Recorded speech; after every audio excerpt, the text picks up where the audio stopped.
News 25 is brought to you by J.K. Nelson Law, 727-9900 today. If you need a lawyer, you need Nelson.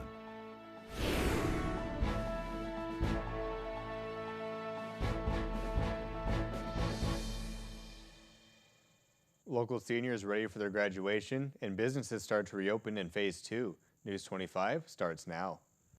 You're watching KPVM News 25. Local coverage you can count on. Pahrump Valley High School seniors participate in their virtual graduation. It's Friday, May 29th. I'm Michael Donohue in for Deanna O'Donnell. Tonight, beginning at 8 p.m., is the Pahrump Valley High School's virtual graduation ceremony.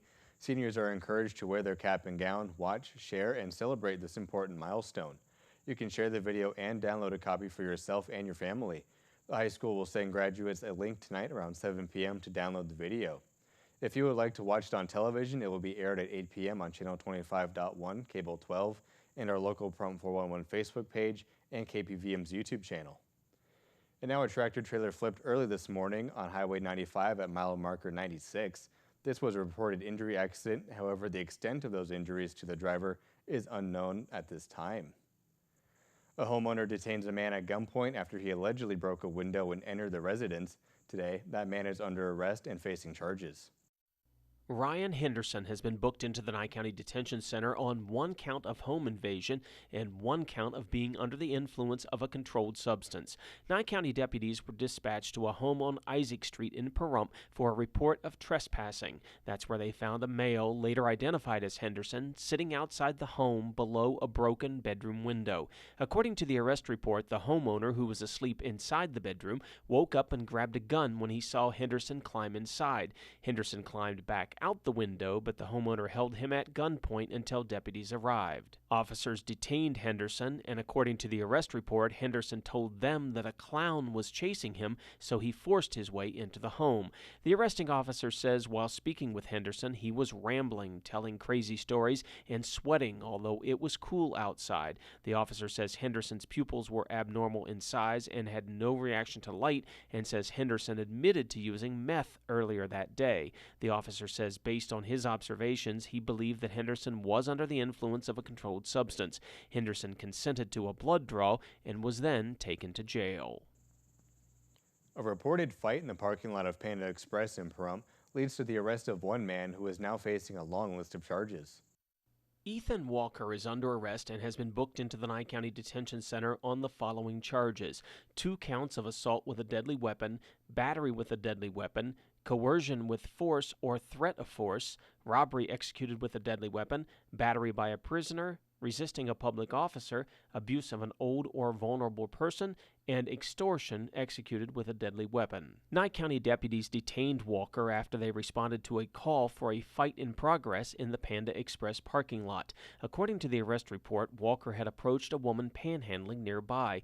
Witnesses say Walker told the woman she was panhandling on his corner and that she needed to give him half of her earnings. When she told him no, he allegedly pulled a knife and told her, "I'll just cut your throat then." A friend who had a knife of his own came to the woman's aid. Deputies say he told them he only came armed with a knife because he knew Walker had one.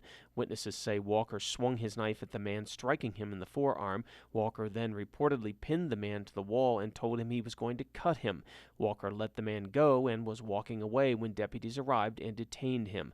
According to the sheriff's office, while in custody, Walker resisted efforts to place him into a patrol vehicle. Officers say Walker injured himself while banging his head against the vehicle cage and tried to bite an officer's hand. He was treated at the hospital, then taken to jail. And stay with us. We'll be right back after this break. News 25 is brought to you by Star Nursery, your garden's partner for every bloomin' thing. 40 million Americans have filed for unemployment, but there's a bit of good news in the numbers. First quarter GDP contracted 5%, and people are spending more money at dollar stores. Angela Miles has the details. Topping our news, 40 million Americans are now without a job and seeking unemployment benefits. 2.1 million more people filed for claims recently. Economists predict the rate will rise as many workers find out their temporary layoffs have become permanent. In a bit of encouraging news, 4 million people were able to let go of unemployment benefits this month. Checking more economic news, orders for big ticket items such as washing machines and TVs plunged 17.2% in April. That was slightly better than expected. The economy overall contracted 5% in the first quarter, revealing that GDP is worse than first thought. And the number of people signing contracts to buy homes tumbled 21.8% in April. That is the biggest decline in history. The dollar stores have become popular during the pandemic. Dollar Tree and Dollar General both posted sales increases. Finalized data from the Nevada Department of Employment, Training, and Rehabilitation show initial claims for the unemployment insurance totaled 15,607 for the week ending May 23rd, down 2,230 claims or 12.5% compared to last week's total of 17,837. This is the fourth consecutive week of declines in regular initial claims. Through the week ending May 23rd, there have been 495,840 initial claims filed in 2020, 474,488 of which have come in the last 11 weeks. Continued claims, which represent the current number of insured unemployed workers filing weekly for unemployment insurance benefits, fell to 343,030. This is a decline from the previous week of 26,011 claims, or 7%. The state's insured unemployment rate, which is the ratio of continued claims in a week to the total number of jobs covered by the unemployment insurance system, was 24.9% in the week, a decline of 1.8 percentage points. It should be noted that the calculation of the insured unemployment rate is different from that of the state's total unemployment rate. And now Nevada has entered a phase 2 of the state's Nevada United Roadmap to Recovery reopening plan. Gyms and fitness centers are one of the many businesses allowed to reopen starting today. And Lisa Duncan, manager of Fitness for 10 in Pahrump, is thrilled to be back in business. We are back open. We opened today, 8 a.m., so we were all here bright and early. It's been exciting. Everyone's been very positive. They've been so excited we're back open. We are at 50% capacity. Some of the machines we've had to take out of service due to social distancing. I tried to take out the machines that weren't very popular. So that way everyone can still use the most popular machines. We also had to shut down our showers and lockers, so we don't have those available right now. The water fountain and our sales of drinks out of the drink cooler, those have to be discontinued too for now. Tanning is open. Come and tan. Right now we're at staffed hours, so this Saturday and Sunday we'll be open from 8 a.m. to 4, and then starting on Monday we'll be back opening up at 6 a.m. Hopefully, fingers crossed, we'll be able to go back to 24/7 access as soon as possible. We have to put up the plastic. We're still taking sign-ups here at the club, so you can still sit down, we'll sign you up, and so everything's being disinfected. So if we use pens, they've all been disinfected. We disinfect cards and everything as they go back and forth. Otherwise, we just have our table over here. That's our sign-up. We've put the class schedule out there, so people can just grab what they need without us having to hand it to them. We still have our classes. The only classes we're not offering currently are silver sneakers, silver and fit, and line dancing. As far as members go, they do not have to wear masks. Me and the crew, we do have to wear masks. Throughout the gym, just like we always have. There's disinfectant bottles all throughout the gym. There's paper towels to wipe things down, and then we do a whole additional cleaning as well. So we're going through the gym cleaning even after people have cleaned. So if we all work together and clean together, we can really keep the gym open. They can come on in, and we're taking clients, and I saw 3 or 4 people today, so it was pretty exciting, yeah, and they were really happy to be back. We're doing a free introductory session where you'll get an hour's worth of a personal trainer's time, and you can ask all your questions and get them all answered, and then we'll teach you how to work out, and it'll be fun. We do nutrition plans, we show you how to work out, we show you, some people aren't exactly really doing it right, or you're not doing enough weight. That could be part of your problem. It just depends on your level of fitness, and if you're not seeing changes, you're doing something wrong, and we can help you get over those plateaus and reach your goals. If you have any questions, call us at 775-751-6683. And we'll have more news on the other side of this break. This segment of the news is brought to you by Mountain West Lawyers, Nye County's injury attorneys. Don't get bullied by insurance companies. Call Jason Ernest and bully them back at 775-727-9500.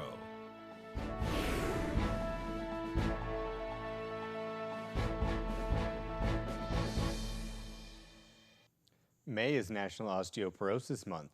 COVID-19 has impacted medical care for millions of Americans, including those with osteoporosis, a disease that weakens bones, making them more susceptible to fracture. Some people have had bone strengthening osteoporosis treatments postponed in order to comply with the stay-at-home orders.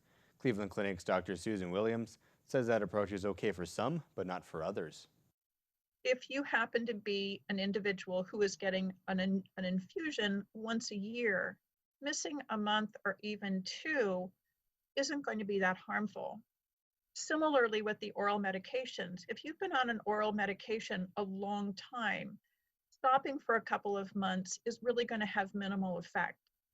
Where we see the most concerning effects are the medications that are given every 6 months and every month. Dr. Williams says osteoporosis medications given every 6 months shouldn't be paused for more than 4 weeks because bones can become very fragile. She encourages people to work with their physician to determine a safe time to come into the office for injections or infusions, or to temporarily switch to an oral medication that can be taken at home to keep bones strong. And if you've missed a dose or two due to COVID-19 fears, don't be afraid to call your doctor so they can help you get your therapy and bone health back on track. Be in contact with your physician because they are the ones who can really help get you on track. They know the medications, they know the risk of stopping the medications or inadvertently missing a dose, and you can go from there. Dr. Williams says the medical community is taking COVID-19 seriously and putting precautions in place to keep patients safe. If you have concerns about COVID-19, she recommends asking your doctor's office what measures have been put into place to protect people from the virus. In every state across the country, students dream of becoming the nation's next top chefs. This year, with the disappointment of a curtailed senior year, it's especially exciting for one young woman to have won the chance of a lifetime. Kim Martinez reports. Kirsten Danielle Schultz. Kirsten Schultz's graduation day was nothing like what she'd envisioned. Wearing her cap and gown, she walked across an empty stage alone to receive her diploma due to the COVID shutdown. Holographic technology made it appear that her principal was on the stage with her, but no cheering family or friends. I'm okay with it. You know, I get a walk. Kirsten is rolling with the punches because she has so much more ahead to be excited about. I won the Culinary Institute of America full tuition scholarship. Kirsten has loved cooking since she was a little girl. Her training began at her high school, but ramped up during her junior year when she started attending EVIT, the East Valley Institute of Technology, a vocational school. It doesn't come easy. Like, you're gonna have to work for what you really want.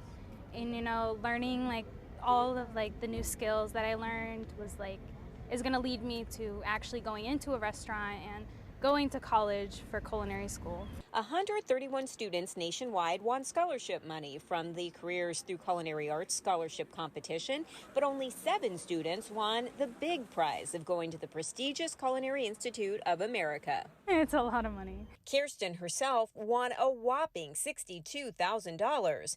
Before, she thought she'd be heading to community college, but the life-changing award has her now heading to New York City. I'm hoping that like maybe sometime in the future I'll be able to open up a restaurant. I started bawling and I couldn't be any more thankful. Like, I was beyond thankful. Despite the downplayed graduation, Kirsten is bubbling over with gratitude for the school that got her here and the scholarship that's paying for her big future. Kim Martinez reporting. Now in today's Save a Pet, we meet Tash, a domestic short-haired cat found as a stray in Pahrump. Darby O'Donnell joins us from Desert Haven Animal Society with more. Today's Save a Pet is proudly sponsored by Jason Ernest with Mountain West Lawyers. Call 775-727-9500. Hi, I'm Darby here at Desert Haven Animal Society, and today we are joined with Tash. We're calling him Tash because he only has half of a mustache, He is a domestic short hair, an adult male. Tash is a gray tabby with some white all over his chest and a little bit on his arms. He was found on Medicine Man. He was a stray. He is super loving, sweet kitty. He is really chunky, honestly. He purrs real loud and he's just sweet. So if you want to come and see him or any of his friends here at Desert Haven Animal Society, they're still taking their appointments for you to see the animals. Just call ahead of time, 775-751-7020, or you can look them up on their Facebook page at Desert Haven Animal Society. Come on, Tash. News 25 Weather Cam is brought to you by Lerner and Rowe Injury Attorney's Office in Pahrump.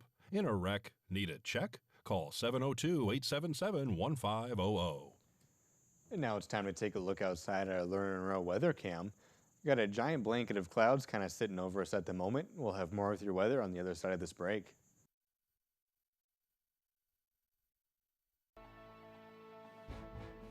News 25 Weather is brought to you by Dairy Council of Nevada. The splash of cream in your coffee, the dollop of sour cream on your burrito, the melted toasty cheese on your pizza. Undeniably delicious, undeniably dairy. Enjoy what's real.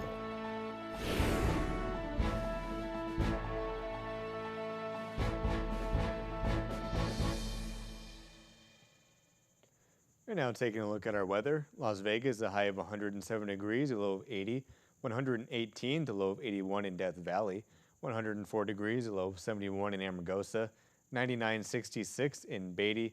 89.59 in Goldfield. Highs of 88 in Tonopah and Carson City. A low of 59 in Tonopah. 58 for the low in Carson City.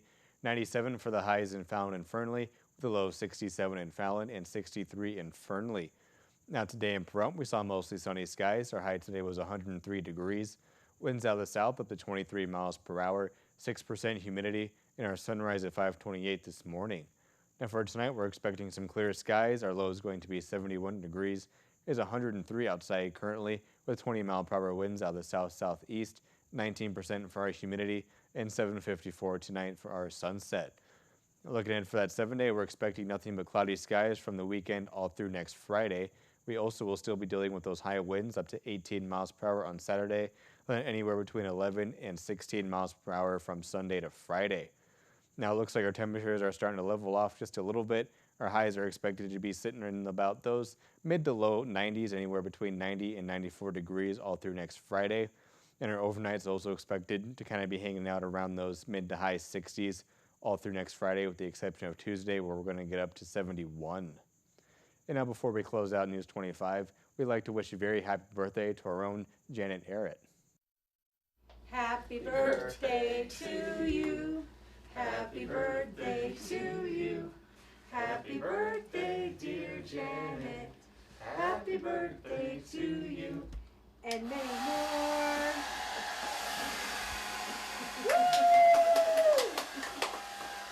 Happy birthday, Janet. Thank you, guys. I appreciate it. This is awesome. And once again, wishing a very happy birthday to Janet. And that's going to do it for this edition of News 25. We'll see you all here next week.